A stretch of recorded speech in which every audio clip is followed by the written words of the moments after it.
Ciao a tutti e bentornati su Lernamo. L'argomento di questo video è piuttosto complesso. Per questo ho deciso di chiedere aiuto alla mia gemella, Anagrazia. Ve la presento.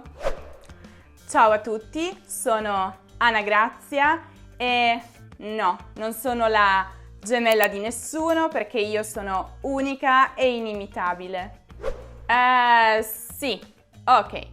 Vabbè, in ogni caso, ho deciso di chiamarla perché lei è un'esperta di marketing, finanza ed economia e ho pensato che potrebbe aiutarmi a presentarvi in questo video tutte quelle parole, quelle espressioni italiane che sono importanti per poter parlare di economia o di finanza con i madrelingua o per poter leggere articoli su questi temi in italiano. Siete pronti? Cominciamo!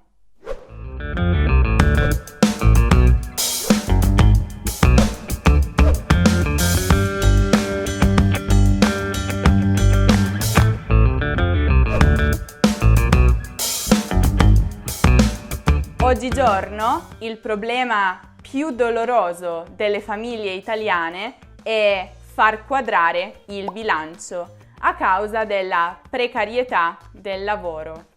In più, come se non bastasse, il budget destinato ai sussidi di disoccupazione ha raggiunto i livelli minimi. Purtroppo è vero, molte famiglie italiane fanno fatica a raggiungere la fine del mese.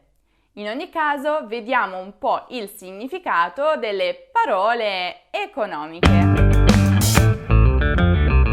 Il bilancio è la situazione finanziaria attuale di una famiglia, di un'azienda, di un governo in un determinato momento, che considera le entrate, cioè i soldi guadagnati, i soldi che sono entrati nelle casse, e le uscite, cioè i soldi che vengono spesi. Il budget, invece, sì, usiamo la parola inglese, indica l'insieme delle risorse finanziarie destinate per svolgere una determinata attività. I sussidi, invece, sono degli aiuti economici che vengono dati a determinate persone da parte di organizzazioni specifiche o da parte del governo. Cosa stai facendo? Perché non stai lavorando? Sto navigando sul sito di Louboutin. Vedi, voglio comprare questo paio di scarpe col tacco. Che belle! Secondo i miei calcoli sono completamente fuori dal tuo budget. Vai a lavorare e forse tra 10 anni potrai comprartele.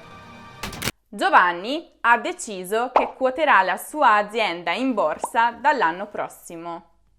Se così fosse, penso che ne comprerò qualche azione. È un buon progetto. La borsa, con la B maiuscola, indica il mercato finanziario in cui si comprano e si vendono le cosiddette azioni.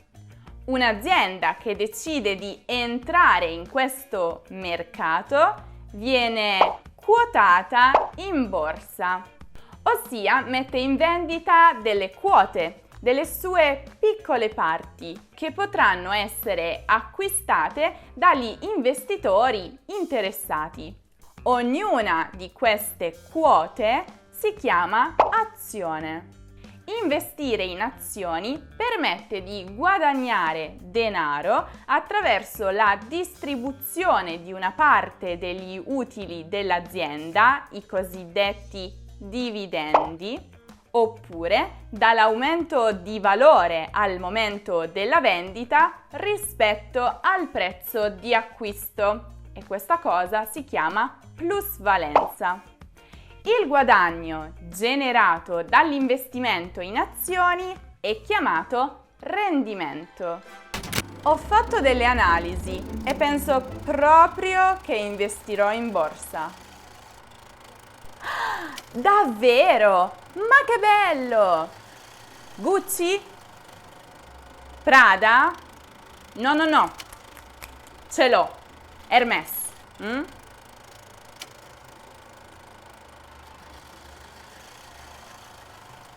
Dal 1978 il Vietnam ha come valuta il dong, che letteralmente significa rame. Il tasso di cambio euro-dong è 1 euro uguale 27.221,88 dong.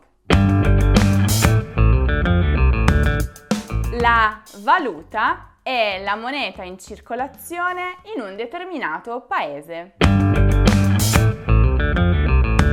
Il tasso di cambio, invece, indica il numero di unità di moneta straniera che corrisponde a un'unità di moneta nazionale. Ma tu lo sai che in Vietnam con 1 euro si possono comprare 3 bicchieri di birra alla spina, 1 litro di benzina, 4 bottiglie da 500 ml di acqua, un pacchetto di sigarette, una scodella di zuppa di noodle. Tutti per 1 euro o ciascuno per 1 euro? No, direi ognuno per 1 euro, altrimenti sarebbe super economico. Il PIL prodotto dalle attività terziarie in Italia supera quello di agricoltura e industria. Grazie, Anna Grazia. Ecco il PIL. PIL è una sigla che sta per Prodotto Interno Lordo e indica la ricchezza che un certo paese è in grado di produrre nell'arco temporale di un anno, ricavata dalla vendita di prodotti e servizi. E a quanto pare in Italia quello che porta più ricchezza allo Stato non è tanto l'agricoltura o l'industria, quanto soprattutto il turismo, le banche, le assicurazioni, la ricerca e quant'altro. Tutto bene? Ma tu lo sai che cosa diceva Robert Kennedy? Non credo. Cosa diceva? Il PIL misura tutto, tranne ciò che rende la vita degna di essere vissuta. Wow! Cioè, non sai neanche come commentarla una frase del genere. Rimani senza parole. A causa dell'inflazione, la benzina sta diventando sempre più cara. L'aumento costante e generalizzato del prezzo di prodotti e servizi si chiama inflazione, che comporta anche una diminuzione del potere d'acquisto della moneta. Per intenderci, possiamo comprare meno cose con gli stessi soldi. Per esempio, immaginiamo che un taglio di capelli costi 10 euro. Se io in un anno vado una volta al mese dal parrucchiere, spenderò 120 euro. Ma se l'anno dopo lo stesso taglio di capelli dallo stesso parrucchiere costa 15 euro, io con 120 euro potrò andare dal parrucchiere solo 8 volte in un anno e non 12. Wow, sono colpita! Complimenti! Sì, sto imparando. Ma puoi spiegarmi invece la differenza tra le parole mutuo e ipoteca? Tendo a confonderle sempre per qualche motivo. Dilettante. Dunque, il mutuo è un contratto che viene stipulato tra una banca e un soggetto. Questo soggetto riceve dalla banca una certa somma di capitale in prestito, cioè soldi che dovrà restituire alla banca in un lungo periodo di tempo attraverso rate periodiche, generalmente mensili. Le rate si ottengono dividendo la somma per il tempo di restituzione, ma poi a questa cifra si aggiunge anche un interesse, una percentuale di guadagno per la banca. Con questo contratto il soggetto può comprare un bene immobile, generalmente la prima casa. E cosa succede a me e alla casa se non pago le rate del mutuo? La banca, per legge, deve aspettare 18 rate non pagate. Dopodiché può procedere con il pignoramento della casa. In questo caso il creditore, cioè la persona che ti ha prestato i soldi, per ripagare il debito che tu hai nei suoi confronti, prende la tua casa come una garanzia.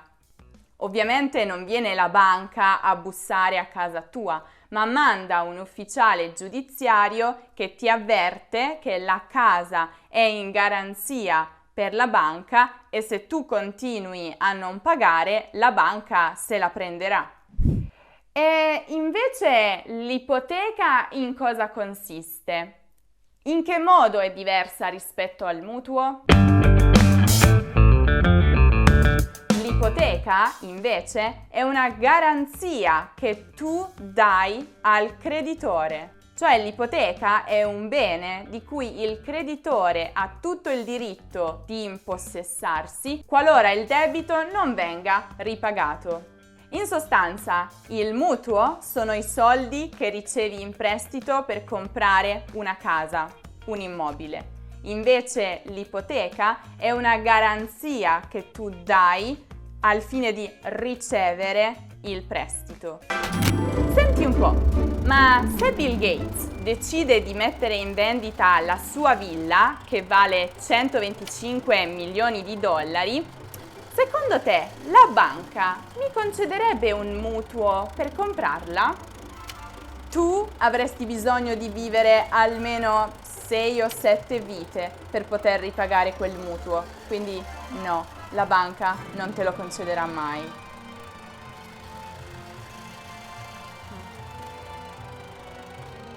Grazie mille Anagrazia, sei stata di grande aiuto. Figurati, spero che tutti questi termini siano stati chiari. Se avete particolari dubbi o domande o richieste per altri video di economia e finanza, scriveteli pure nei commenti. Ci penserò io e risponderò io in un altro video, visto che questa qui di finanza non ci capisce proprio niente. Sì, ok, va bene.